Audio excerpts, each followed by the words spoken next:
Hello, darlings. Welcome back. So good to be in the same space as you yet again. Thank you for lending me your ears and your heart, your mind. I'm so grateful. And today's interesting because we're going to get into the spiritual realms. And full disclaimer, I had already recorded this episode. And what I noticed, and this is why I'm re-recording it, is about halfway through, as I'm speaking, I'm also having this voice come in line that's like, this could be really intense for a lot of people. And there was a moment in it where I hesitated, like, do I move forward? Don't I move forward? And so I just kept going. And then when I sat with it for a little while, I was like, there's a better way to do this. And so this is that recording. And today I'm talking about spiritual realms. And so the disclaimer on this particular topic is that there might be sensitive themes that I talk about. I'm going to get in a little bit of context of how my childhood trauma became an avenue for spiritual connection. I'm not going to go into gruesome details or anything like that, but it's a key point in how I relate to spirit and kind of how I've developed this relationship with the spiritual aspect of myself, or my ability to kind of tap into spiritual realms in that sense. And also some of the themes that I'm talking about will feel quite dark in nature, me versus the enemy kind of conversations.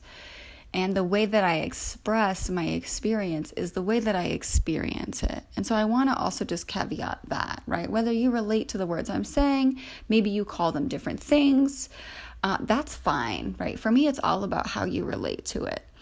And that creates its own universal understanding. Ultimately, actually, somebody was talking about when Jesus speaks in tongues, and I said, well, what does that mean exactly? And he's like, that they have the ability to speak in any language. And to be honest with you, I really feel like the felt sense is that it's like, it doesn't really matter the identifier or the label that I put across an experience. If I'm really good at describing it, you will also feel it too. And there's a beauty and there's like a power in that.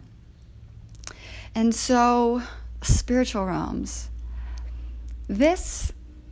When I kind of zoom out from my own life and I reflect on the way that the spirit realms have interacted with me my entire life,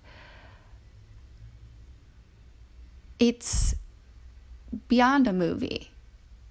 I've had moments where I've shared, like a day of my life with some friends, and their like jaws are on the floor afterwards, and they're like, I want to hang out with you. It's like I've had some truly magnificent, beautiful, like if I have a file cabinet of my mind of best day ever, there's a lot of files in there because I've just chosen beauty. I've chosen feeling good, and I've chosen trust, and there's an evolution in choosing trust that is happening actively through me in this moment. And so there's a lot of that, and I think that all of that is really truly possible. Let me correct myself. I feel really deeply in my bones, like I feel deep in my bones that to those degrees with which I'm experiencing beauty and pleasure and love in my life is because of the polarity within the other realms that I'm able to touch and I'm able to feel.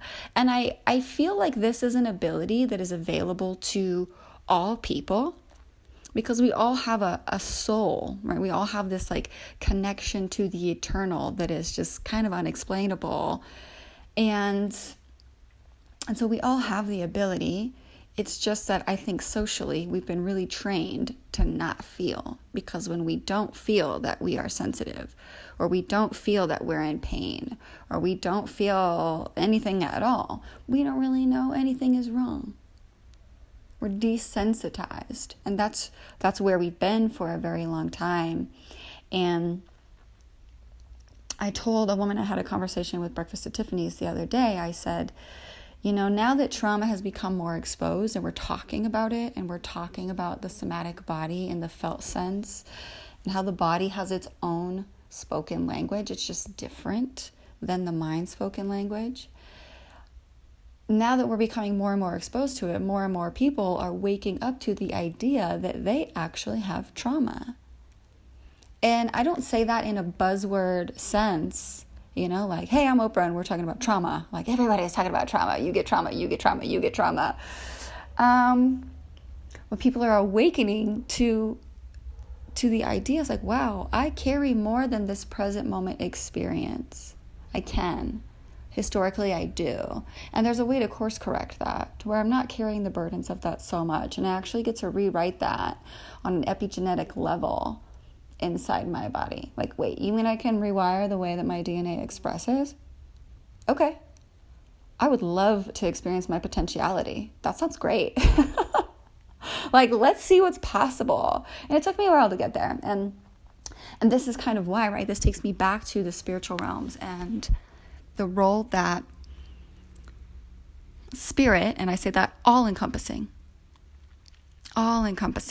spirit is all of it. He's the good, the bad, the evil, the ugly, the sweet, the bitter. Like, it's all of it. It's all-encompassing. And when I was a kid, when I was a little girl, I used to get nightmares all the time, more often than I didn't. And they were really scary. And before that, I remember vaguely, my dad talked to me about this at one point, because he said that when I was a little girl, I would get night terrors. And he would wake up in the middle of the night to me screaming like bloody murder, and then run into my room to check on me, and nothing was happening to me. I was asleep, and my screaming would stop. And I'm just dreaming. I'm just still dreaming. And it used to like scare the shit out of him. And when I heard that, I was like, wow, that's interesting, because I would get nightmares a lot as a kid. And it was always these darker energies coming to remove. It's always about this removal, death, coming for me. It was always this felt sense of coming for me to take something from me. And as a kid, I'm not really thinking too much about it. Now I've like studied Jungian psychology. It's like I could totally unpack that whole thing right there for you. And so there's like a different lens that I have now, and my dreams are very different now because I'm paying much more attention sometimes. When they really grab my attention, I do. Like the other day, I was like, I'm figuring this out. And it was such a crazy experience. If you ever want to do dream interpretation, you could let me know. That could be a cool experience. And so as a kid, I'm not really thinking too much about it. And also while I'm a kid, I'm going through this traumatic experience where I'm essentially being coerced and manipulated to have sexual encounters with a person in my family, not my father. And so I'm in this state where I'm very young. I'm 5. And this person, this figure that is older than me, has more power than me in my mind, comes and is like, coercing me, offering to give me money, all these things to perform these acts, these experiences. And it was very traumatizing. And part of that, and I share this because there's this moment now that I'm an adult when I look back on that, because I had a series of spiritual experiences after that. And it was tough for me to see. For a while, it was my trauma. And it was like, hey, in the middle, my nervous system was like, hey, middle of the night, chances are something's going to come in and threaten your space and threaten your boundaries and threaten your energy. So come midnight, my body kind of kicks me, if I'm sleeping, kicks me out of sleeping, and I would shoot up in the middle of my bed, terrified, looking at all the windows, looking at all the doors, my heartbeat going out of my chest.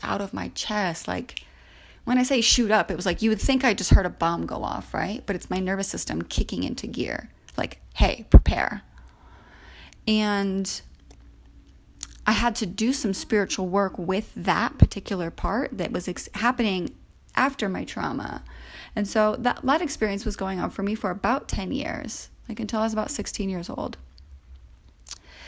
And so when I'm talking about safety, and you've heard me talk about, in other episodes, how we're relating to these experiences when we start to kind of unpack and untangle why we feel the way that we feel, is I realized that, I couldn't lock my door. So my house is not a safe space, right? Anywhere that person is in my vicinity, that is not a safe area. The person that those people are connected to, not a safe person. And so I kind of started to see or create this subdevelopment of potential enemies. So when we talk about walking around the neighborhood braced, for the most part, I was like, okay. But the second, like, one of those person's friends would come around or something like that, immediately there was like I would close up. I would close up. My nervous system would go on alert, and I just needed to be prepared. That's how I felt. And so growing up, you've heard me talk about like, well, my room was kind of a safe space, but even though it wasn't, I kind of caveated that. And so for me, the deepest place that I could find was really, really deep down inside my body. And I would go to the deepest, darkest crevices that I could find inside myself. And that's where I would rest.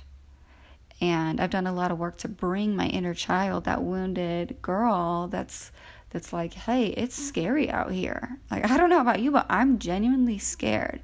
I'm scared of my daytime. I'm scared when I go to bed. This isn't,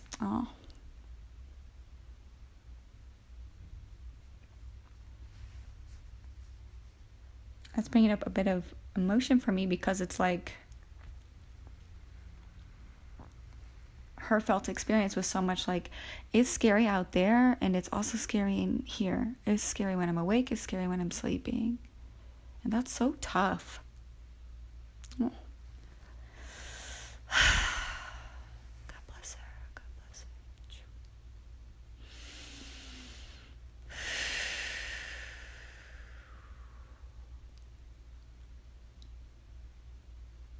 God bless her. She's such an angel. My little girl is such an angel. So,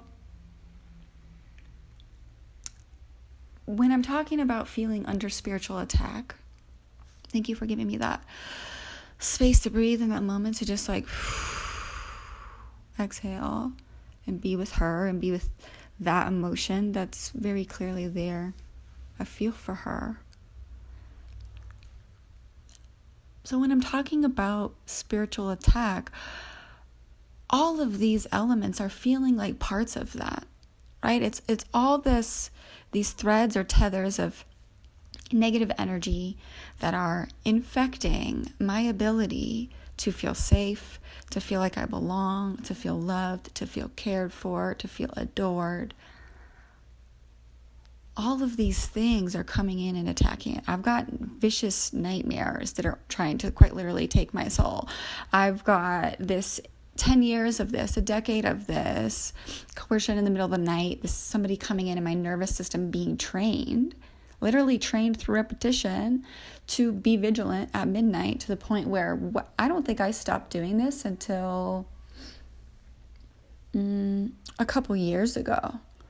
Or at least it's been a while, where I would shoot up in the middle of the night and I would wait. I would literally shoot up out of my bed and I would look. I would have to go check the locks. I would have to go make sure my windows were still closed. I would have to reset my nervous system and then go back to sleep. And like, partners could testify to that. I would just shoot up and they'd have to be like, oh, like, come here, girl. It's all good. It's all good. So part of that was like, there was a spiritual imprint and nervous system somatic response that I would have for a long time. And for a while, it didn't matter where I was having it. Then it would start to happen at new spaces. So environments that I'm less familiar with, my vigilance would come back. And now as I've continued to feel more and more safe in my body, in the world, because I'm aware and I interact with it and I'm present with it, I'm not just like plugging in my headphones like, yeah, me, myself, and I, like, no, I pay attention. I pay attention out here in these streets. There's a lot you can learn about life when you pay attention. And that's what makes me feel safe, right? It's like I'm aware. And awareness is intelligence. And so that went on for a long time. And there would be moments in my life, weird periods, where on Instagram I would get these crazy messages from, fake shamanic accounts that would try to prey on the gullible and say, hey, I have a message from your ancestors. This is information I need from you, like absolute scammers, right? But to a person who is in a weak and vulnerable position, potentially even desperate for answers, if that's ever been you, I totally understand and feel you. There are those moments that are just like, I will do anything to understand my experience because I am suffering here, right? That's where the enemy really preys upon you, by the way. And that's what was happening. I was getting these IGs, these DMs from these fake shamanic accounts saying crazy shit that spoke to my life. I was like, how would this person know this? They must be connected to spirit, right? And that's what it's trying to do. It's trying to create doubt so you offer yourself to it. And there was one person that I had gotten these messages for a while. I was like, okay, I'll bite. Out of curiosity and out of discernment. I wasn't doing it gullibly and I wasn't doing it desperately. And so I was kind of texting this account back and forth. And the things they were saying, I just had a bad feeling. That feeling in my gut, that feeling that's like, oof, if this was a taste, it would not taste good. Like, ooh, my whole body's kind of doing this like weird heebie-jeebie moving, jiggling thing that's going, I don't think I want to give this person anything. My attention, my information, anything like that. And there would be this spiritual moment where then they would just disappear. They would disappear. They would come in, typically, I would say historically, potentially weak moments. They would come in, try to get all up in my field. And I had to, develop discernment that's like, no, okay, these are scammers. And so there's weird moments in my life where those are randomly popping up. Then it is this is crazy, and this is where I paused in the last video because I was like, should I even be telling this story? But I'm going to, and I'm going to say it in the conviction and realness that the experience happened through me, because that's the only way that it will be felt in the way that I need it to for the understanding that I'm attempting to get across. And so it's October 30th, COVID era, sometime in the COVID era, earlier, 2020, I think. And it's October 30th, it's Halloween weekend, the veil is thin, as they say, full moon is happening. Like cosmically, if we're going to look at it that way, the portal is open, right? Like it's spirits are coming and going, Dia de los Muertos, right? Like that's the tale. And I'm in my newish neighborhood. I'm in Portland, Oregon. And a little context, I'm in this neighborhood that was in the process of being gentrified. There was still a lot of violence. There was a lot of drug use. Portland has a lot of homeless people in general. So there's this kind of undercurrent of the opposite side. I don't even really want to call it a shadow side, but I guess it is. It is. This other side, the polarity of seedy things that are happening. And I remember I like to go on walks on my neighborhoods, and it's another thing that helps me feel safe. And I'm walking around, and as I'm walking, kind of getting acquainted, I'm noticing in that neighborhood, I'm like, dang, there are a lot of churches here. And a lot of also churches that just don't really seem in commission at this point. Like, they look kind of spooky. It was fall, so it was like such a vibe anyways. Kind of spooky. Like, again, it's like you kind of walk by and you're like, still doesn't feel Christ-like, like I kind of know what that feels like, and that feels really good and feels really comforting and brings a lot of peace. And some of these churches are just not bringing me there. And I noticed that. And there was a day that I went home because I was like, I'm seeing a lot. There's crows everywhere, like just, make of that what you will. And so I'm looking online and I'm looking at my neighborhood, and there were, this is no joke, y'all, 20 churches within a 5-mile radius. 20 churches. And I'm thinking to myself, like, wow, okay, for a reason, right? I'm always kind of like, what is the spiritual concept here? What is the wisdom that I'm gaining from what is being revealed to me in this moment? That's how I really look at life. It's been very supportive. And I'm thinking, dang, okay, there must be a lot of cleansing that needs to occur here on a spiritual level to have this many churches. Interesting. That's maybe it's a conspiracy. Call it whatever you want. But that was my line of thinking. And so anyways, it's October 30th. I'm walking to New Seasons to go get some groceries. And there's a church on my street that I would walk past all the time. Kind of boarded up, never really used. And so I'm walking. And as I'm walking, this woman approaches me. She's very pretty. She's got, ruby red lips, platinum blonde hair. And she approaches me and she compliments my jacket, which I was like, that's so nice of you. Thank you. It's new. And she compliments my jacket and she's really sweet. And she says, hey, we're going to be doing some song and prayer in that church later. And I would love to have you come. I think it'd be so beautiful for you. And I'm thinking, wow, okay, that's very nice. Thank you for the invite. And I'm not sure if I'm going to do it or not. And I said, I've been curious about that church because at this point I had just kind of began my coaching era, my coaching career era. And so I was in a new neighborhood as well. And I'm thinking like, oh, well, what better place to find people that are looking for healing than in a church? They're going because they're looking for that. Maybe I have something that could support them. So this is kind of like a seed that gets planted in my mind from myself. And I tell her I'll think about it because there was also a part of me that was like, I'm not really a church girl. Like, I don't really go to church. That's kind of not my thing. And I go to New Seasons. I'm like, whatever. Go to New Seasons and I come back. And as I come back and I start to pass a church, she comes down the stairs and she's like, oh my gosh, this is such a coincidence. I was hoping I'd run into you. We're just about to start. Do you think you're going to join us? I'm like, well, I need to go home and drop these off. But like, yeah, I might come back. And she's like, I really hope you do. And there was something in her tone of voice that kind of challenged me a little bit. Like my nervous system started to get a bit activated. And I noticed it right away. And I was like, well, thank you. And I'm like choosing my sovereignty and I'm continuing to walk. And I walk back to my house and I'm putting my groceries out.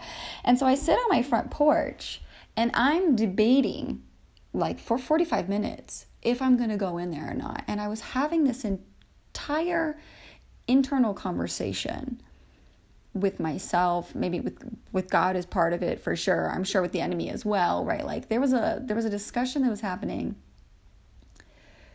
where I can't quite figure out how I'm feeling. I'm very confused energetically because one part of me is like, yeah, go. Like, what is the harm? Go have this experience. Go connect with people who are on their healing path. It might be a great way to just like meet other community members, right? So that part of me is saying that. But what I notice is it's trying to convince me because this other part of me is like, it's not giving me any information. It's just like, no. Nope. Do not do it. Do not do it. And that part of me was really convicted. And so it's interesting because on one part I'm like, is this God telling me like, hey, like I get that you're feeling that, but this is a place of healing and come here. Or is this like the enemy trying to convince me to go do something that I should not engage in because my nervous system was a definite no. It's like, do not do it. And so story is so crazy. After 45 minutes, I just say, you know what? I'm going to go. I'll chill for a little bit. If I'm not into it, I'll just come back home. My guts were going crazy. They were going crazy when I made that decision. And I just had to be like, I'm just going to breathe through this. Like, everything's okay. We're fine. We're safe. Like, let's just go do this for a little bit. And so I gathered the troops and meaning like me, myself, and I, all my parts. I gathered us and I went to the church. And I go in and I'm sitting in the back and they're in like worship prayer. And right away I'm noticing, wow, there is a ton of energy in this place. Like the people are going ape shit. They're going like lit for the Lord, like absolutely lit for the Lord. And I had never seen an experience like that, let alone felt an experience like that.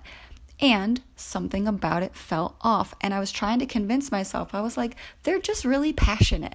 They're just really passionate, girl. Like, they're into Jesus. Like, good for them. I love that that's supporting them so much.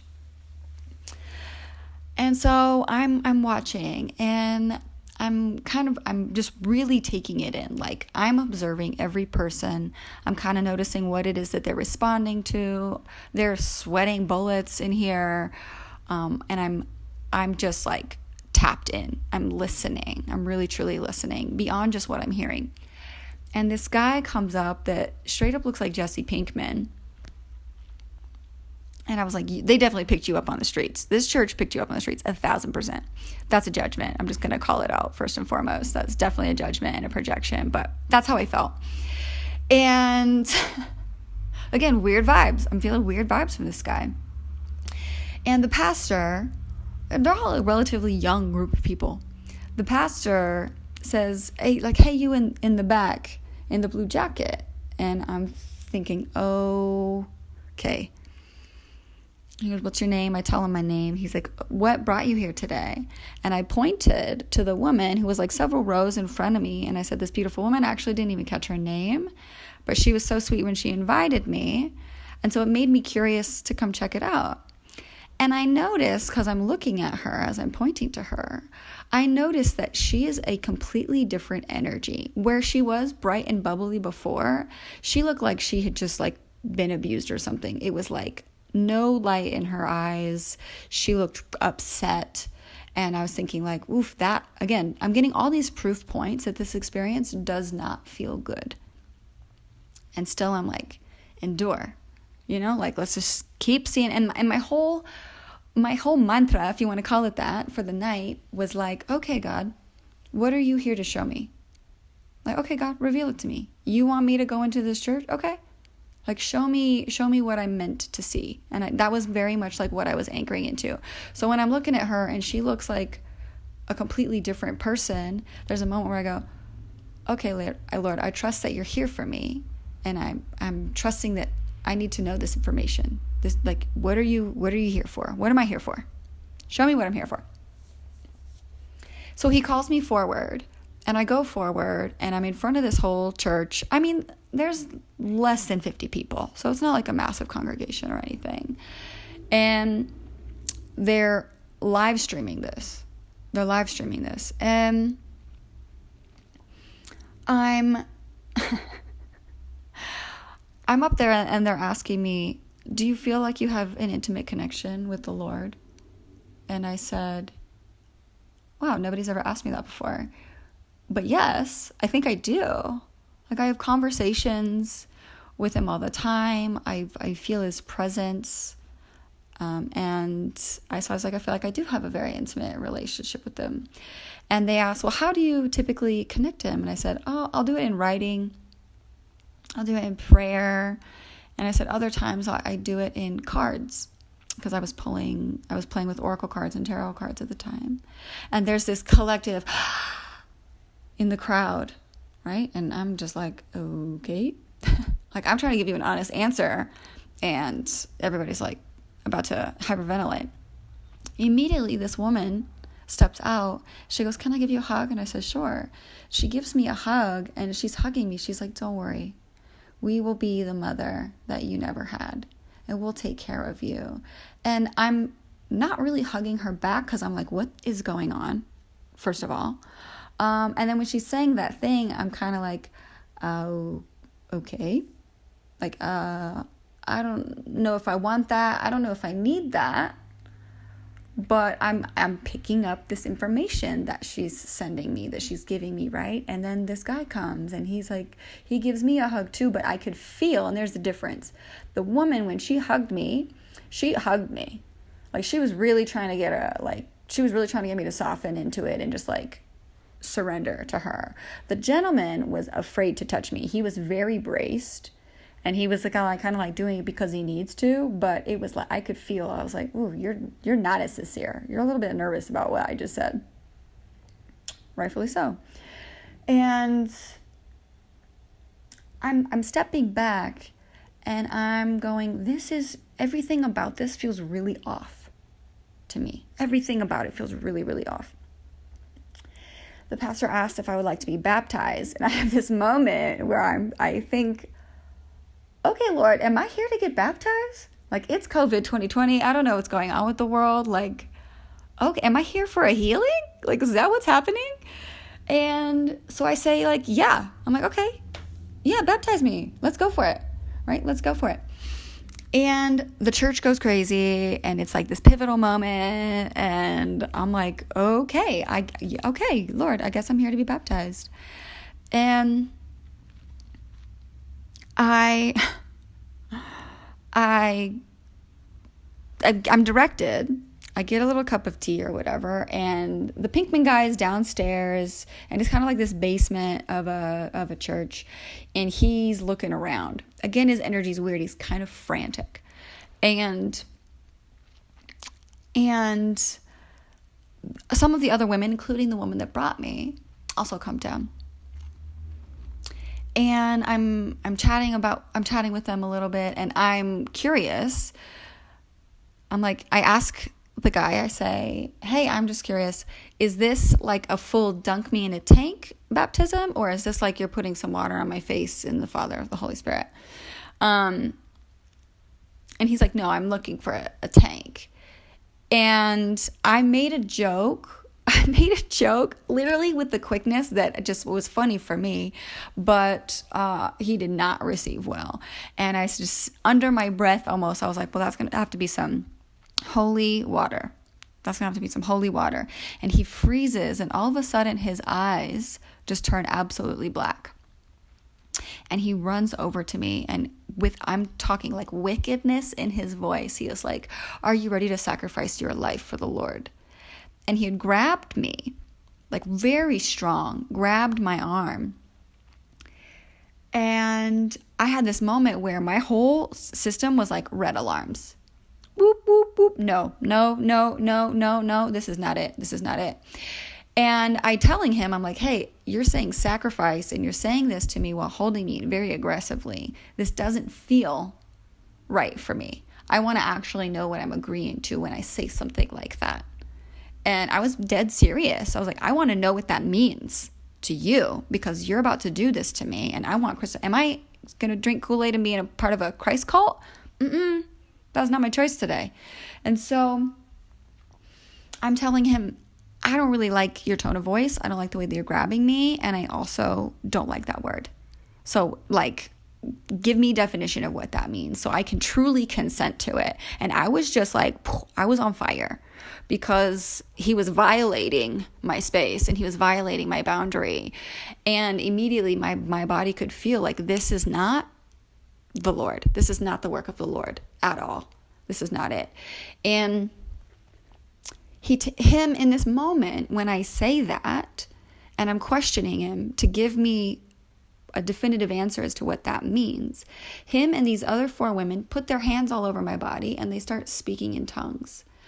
And for a moment, I'm kind of inside myself like, what is actually happening here? What is happening? What are they doing? And I had a moment where I'm like, do I just sit and kind of like wait for them to finish and I just chill, or what? And all of a sudden, when I tuned into my body, I could feel all of their energy.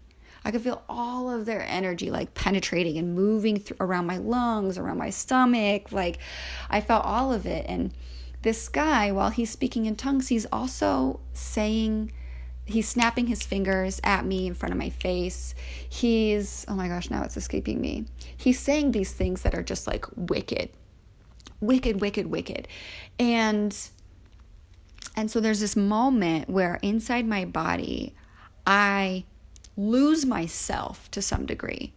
And it's just, I'm red hot flame. Oh, and he said something about like casting out my sexual demons. And immediately I flamed up, and without missing a beat, I said, if you do not take your hands off me, I will show you a demon. Dead in his eyes, I'm just staring at him. I'm like, no.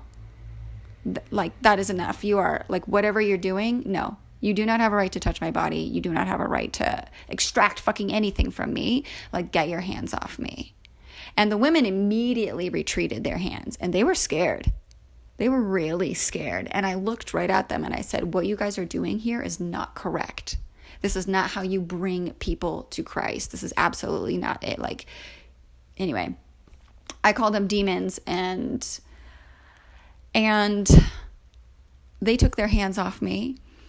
He still kept his hands on, and I cursed him. I cursed at him, basically telling him that he needed to remove his hands from me, or he was going to see something that he wouldn't be able to forget. And I'm raging. He finally takes his hands off me, but he never stops speaking in tongues. And so I'm going upstairs to get my stuff, and he's like, you will not walk back in that church. And me just flaming was like, you have no power over me. You have absolutely no control over me. I'm going to go in there, and I'm going to get my things, and I'm going to leave. So I did. I went and I got my things, and I left. And he followed me down the street, still speaking in tongues at me. And at this point, by the time I get out on the street and he kind of starts to trail off, I'm terrified. I'm like confused about realities at this point. And my nervous system is on hypervigilance alert. Like, my heartbeat is going crazy. My breath is going crazy. I'm panicked. And I get to my house, and I'm like, I need to call somebody to process what just happened. And thank God for my roommates and some friends that I called, because they like really supported me in coming down, because I was so scared. And I had a bathtub in my bedroom. And so I literally drew a bath. I put in oils and I baptized myself. I was like, in the name of the Father, the Son, and the Holy Spirit, cleanse me of that experience, Lord. Like, take that residue from my soul, Lord. Like, that is not you. Like, clear me. I gave myself a perpetual baptism. I was like, no. And for weeks after that experience, hypervigilant in my neighborhood. I was terrified to go for a walk in my neighborhood. And it was this experience where, when my whole thing was like, okay, Lord, like, show me. Like, there's an invitation to go here. I'm receiving an invitation, so I'm going to take it. Show me what needs to be revealed. And I think this story could create some conflict for some people, because some people could be like, yeah, girl, you should have gone. You should have got baptized. Like, you should have just done what they said, and like, you'd be cleansed by now. You know, like, I can hear that part of the story. And what I really truly believe was actually exposed to me in that experience was like false light. So something masked as Christ. And because, like, I'm in a church now. Heyo, I've been redeemed. I'm in a church now. And the way that I feel in the presence of that church is so different from that experience. And like, I would have the same sexual demons. I'd be carrying the same, everything that they were trying to take out of me, I would still be carrying that, right? It's not like demons are just like, yeah, you're boring, I'm just going to go somewhere else, right? It's like, I would still be carrying that, and I don't have that same feeling in this capacity. So for me, it was like a wolf in sheep's clothing. And as I'm even reflecting on it right now, while that experience scared me on many reasons. One, I was definitely targeted. Like, I came to find that this church was like very evangelical. They were going to different towns on tours in these like really impoverished areas to try to collect people. Totally cult vibes. It was absolutely cult vibes. And so I'm seeing that, and I'm seeing, wow, this is teaching me discernment about the places that I bring myself, and also how sometimes the places that we can bring ourselves might seem as if there's something and then turn out to be nothing. And like, can I walk away? Do I have enough spiritual authority to actually step out of that and come back, right? Like, come back to the eternal, come back to God himself in that moment. And so I felt targeted, I felt spiritually attacked, and I felt violated because they touched me without consent. They were speaking things into me and over me without my consent. Like, it's just that energy that's like very reactive. It was like, no, I know that in the right circumstances and with the right church and people that actually honor Jesus, they would explain the covenant to me. They would sit me down and say, yes, of course, it's very important that you do consent to this experience, because you are giving your life to God. And it's just some small thing that's like, oh, I flipped the switch. Yeah, gave it to God. It's like, it's a journey. It is such a journey to give yourself back to God and to feel held in the eternal arms of spirit in a way that brings you peace and allows you to be in loving connection and reciprocity with your neighbor. It is no easy feat. And so that, again, spiritual realms, we're talking about that. Like, that's intense. That was one of the most intense experiences I've ever had. I was also scared because the moment when I felt rage consume my body and I just let it come out, I was vicious. My tone of voice to that person was like, I will basically spiritually kill you if you don't take your hands off me. Like, I was cut in that space. And I had never heard myself like that. I had never heard myself stand up for myself like that. And it was honestly a redemption in a lot of ways from all the times that I didn't use my voice when I was younger to stand up for myself. So it's like the culmination of all of those moments where I didn't get to be boundaried and I didn't get to have that voice. I just cut right into that guy with it. It was like, I do not fear you. I am not afraid of you. Trust me, I could cause a lot more damage than you. Like, and there was just this knowing. It was wild. It was so wild. I had never felt that much power in my body before. And so that also scared me. It made me really afraid because I had never experienced that. I didn't know if I wanted to ever experience that again. I didn't know if I could hold that. And over time, I've learned, like, you can train that energy. Like, you can totally train it. And then you get to cultivate it and use it for whatever purpose you want, right? Which for me is like bringing love back to people. I'm like, I will also help you cut through yours, right? So you can reclaim what you feel is missing in your life. Like, you can reclaim that on your own. Anyway, that's a tangent for just a whole other podcast. So the energy was wild. I was scared. I was like, whoa, I don't know if I like myself in that, though it did feel good to stand up for myself. That part was liberating. Oh my God, liberating.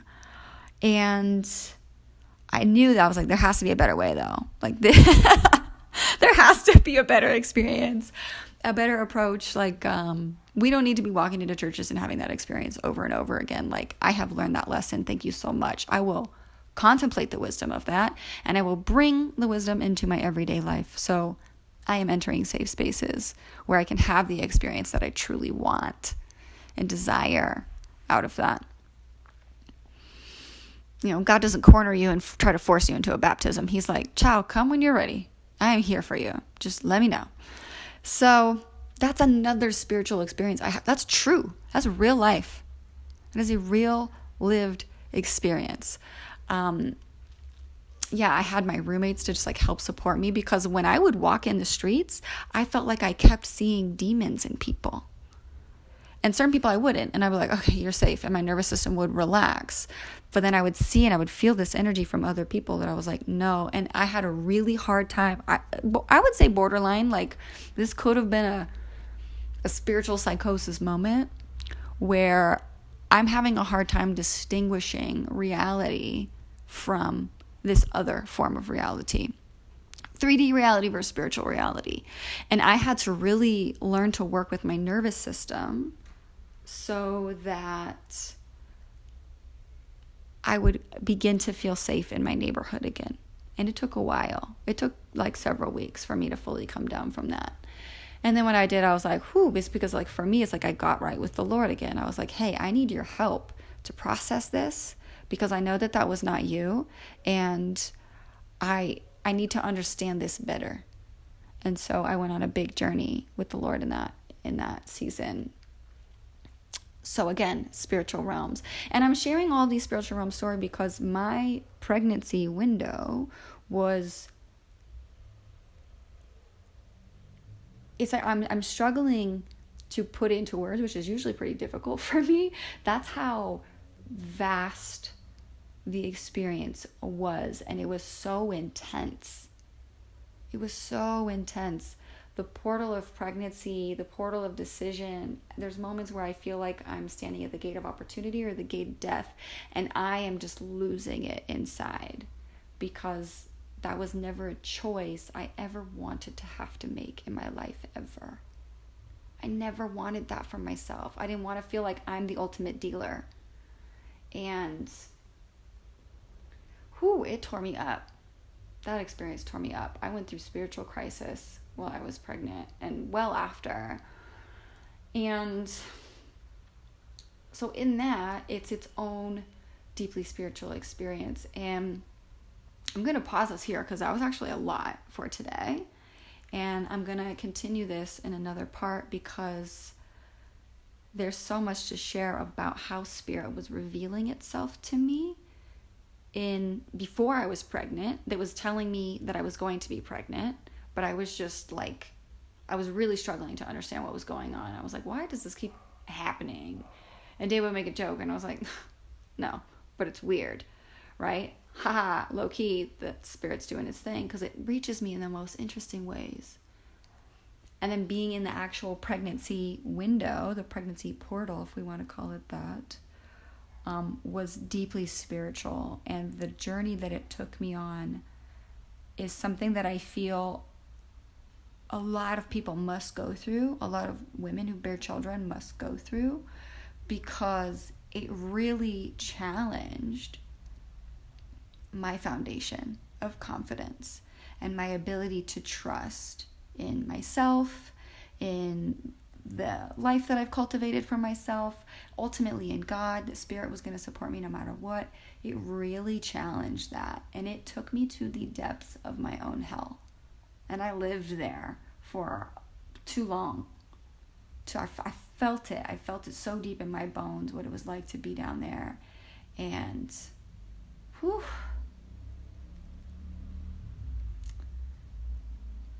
and so that's what I'm going to get into with the second part, because all of this, right, all of this is happening simultaneously, as well as my mental state, my emotional state, my desire to make a decision, needing to make a decision really quickly for the best case scenario of all parties, like, whew.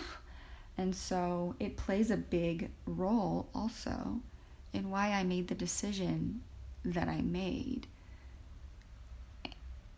And it's like, I have to share it, right? The Lord's like, you have to share this because this is a part of your testimony. And it's true. Like, even for everything that I've shared, there might be people who listen to this who go, she is absolutely not a daughter of God, right? They would come in with their righteousness around what the experience should look like based upon them and their perception of life. It's like, absolutely not. I am definitely a daughter of God.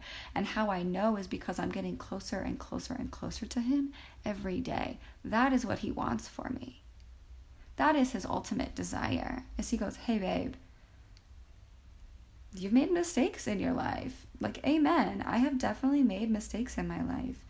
And there's always been opportunities where God has come in to say, hey, if you want to pivot and you want to change this about your life, I'm here for you. And I have always felt that. I have always known that I'm protected. There have been many examples of my life where I have been protected by the hands of God. This is one of them. And developing that relationship, having a relationship with a church, having a community where, you know, we're all learning together is so beautiful. And on top of that, what I notice is because a lot of what I speak about also is mysticism, or like Christian mysticism, Catholicism, Gnosticism, Yin mysticism, you know, all this other energies of how we relate to spirit matter, right? I'm fascinated by all of it because I don't believe there is one way. I think there is a collective way, and best case scenario, that collective way has the thread that is the ultimate that connects us back. Label that what you will. That's not really up for me to, tell you how to interpret that. But that's where I'm coming from. And so I love that the Lord is very much like, babe, study what you want. That's going to make you a more informed person. That's going to make you a more discerning person. That's really going to open your eyes and help you see a more global perspective around what's happening in thought consciousness, which is where the enemy ultimately tries to dwell. He tries to dwell in your thoughts. So the less educated you are, the more simple you are, the more hard-hearted you are, like, you're an easy target. And for a lot of my life, right, you could see even through these stories, I was an easy target. Low self-worth, scared of the world, constantly braced, in a fear state. Like, the enemy had me. It had me. And dating terrible fucking people, like, oh, God bless them, but just like, no, they were partnership was, anyway, I learned my lesson from that. And so I have always felt Jesus in the thread of that. It's like, just walk the path, come back to me. I'm here for you. Walk the path. Learn what you want to learn so you feel more discerned, but like be discerning also with what you learn. And I'm appreciative of that. He lets me live my life and learn through my innate curiosities. And those have become more discerning as I've gotten older, because I'm more connected and I'm more attuned. And that's the power of somatics. And so for people that say somatics is witchcraft, I actually call bullshit on that. I don't believe that at all. I think it's another key component to how we understand this experience. And also just like allow people to be discerning for themselves. Who are you to make decisions for other people? It makes absolutely no sense. Sovereignty, hashtag. Okay, my loves. Wow, what a journey. Thank you for being here. If this like gave you something to process, thank you for like take your time digesting that, seeing how you relate to it. Like, for the people that just couldn't understand what I was saying, it's okay. It's absolutely okay. If you're like, this seems so fake, that's also okay. Like, I'm just here to claim this whole thing and share this whole thing and create a healing journey for others, ultimately, who have been through experiences like I've been through and understand what I'm saying, so we can continue to heal together and come back to safety and security. So I'll have another episode for you of my actual pregnancy experience. And yeah, this process of digestion just continues to unfold. So I'm grateful for that. And I'm grateful for the people that choose to participate in it in any capacity. So I'm sending you so much love for your day. I'm praying for you. I love you. I see you. I support you. The Lord loves you. He sees you. He supports you. And I feel complete.